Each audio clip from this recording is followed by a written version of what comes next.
They had seen a rising star. Tell someone today that you had seen a rising star, and I dare say a few might think you were speaking metaphorically, referring to an encounter with a budding success or person of growing importance. Hence the expression, oh, he's a rising star or she's a rising star. But the rising star of the Epiphany was no mere metaphor. It was the very medium used by God to challenge those wise men to seek, to discover, and ultimately to worship wisdom himself. The life of every human being, but especially every Catholic, only really begins once we are able to follow the example of those wise men. God used a star because the wise men were astrologists. But in our own lives, God will likely raise up what is familiar to us in order to have an epiphany about the truth. For me, it was a single book. God played to that slight intellectual capacity or that slight intellectual interest. But for everyone else, it will be very different. But the far more significant point as we reflect on today's feast, then, is to consider how you and I respond to rising stars. Those invitations to go deeper. And to reflect on what it is in our human experience that can blind us to those invitations to go deeper. So let me clarify a little bit of what I mean. The three wise men, Caspar, Melchior, and Balthazar, saw a rising star. And we are told it quite literally fills them with delight. They followed it, they joyed in it, were drawn by it, and as I said, they ultimately come to have an epiphany, a revelation about the God-child. The scene is so simple, and yet it's so profoundly beautiful and humbling. The wise recognize truth himself in a child. And the recognition is so powerful that they fall to their knees and do him homage. There is, of course, another character who embodies a radically different response to the epiphanic star. King Herod. King Herod, who we are told is not delighted, but perturbed. In other words, he is anxious, restless, and annoyed. So we might ask ourselves, well, what is the root cause of that difference between Herod and the wise men in response to that star?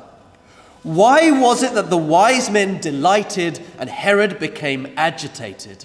Why was it that the wise men did homage and King Herod murdered?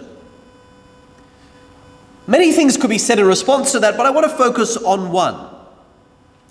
And it was really in response to conversations I had this week with real estate agents and dentists.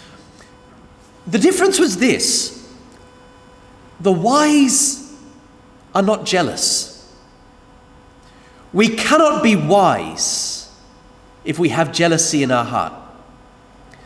Herod was blinded by jealousy, and thus he was riddled by fear and insecurity at the news of a rising star, believing that his kingship, his power, his sense of self-importance were being threatened. And even if it was God incarnate that was the responsible for that star, even if it was God, it didn't matter. He was that blind. He was going to do everything he thought he could do as a creature to secure his power. That's the maddening of jealousy. St. Augustine famously describes jealousy and envy, there's a distinction, but not to worry about that today, as a diabolical sin, Because if we don't acknowledge the presence of jealousy in our heart and resolve it spiritually, particularly when we go to confession, it just grows. For jealousy has no limit, it has no limit. The jealous cannot seek the truth, let alone see the truth. Because if we are jealous, all we can see is ourselves. And what's more, as jealousy grows, so do all the other sins that come with jealousy. They grow too. Hatred, detraction, calumny, telling lies about people, and the joy even at someone's misfortune. They're horrible things. At times it can be hard to see jealousy, We can often hide it, kind of like Herod was hiding it. He can move his lips. Our words can hide over our hearts. He says to the wise men, go and find out all you can about this Christ child. And when you have discovered him, come back and tell me, and I'll go and do him homage. He has absolutely no intent to worship God. But given what's at stake, our capacity to discover God, that's what this feast is about. It's our capacity to discover God, the greatest truth of all. Given what's at stake, today's feast might give us pause to think how jealousy might exist in my heart, and to reflect on how even the little bits of jealousy can hold us back from really seeking the truth about God and going in search of him. Now, I think there are two considerations to this.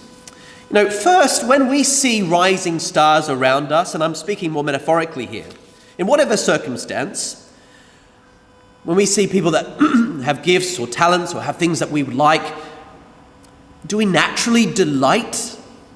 Do we naturally delight in other people's gifts, talents, and successes? Or, like Herod, do we try to hide over an underlying pain, a frustration, an annoyance, an insecurity? Does that insecurity then, like Herod, that challenge, lead us then to try to damage a person's character?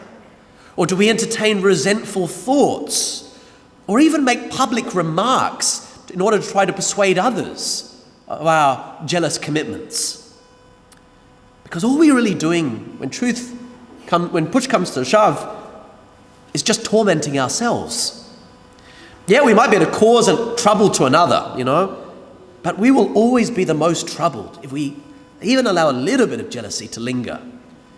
But more than anything, what today's feast reminds us of, that jealousy will prevent us from being able to see the signs of God in our life, the signs that God wants to use to bring us to happiness. And that's all that matters.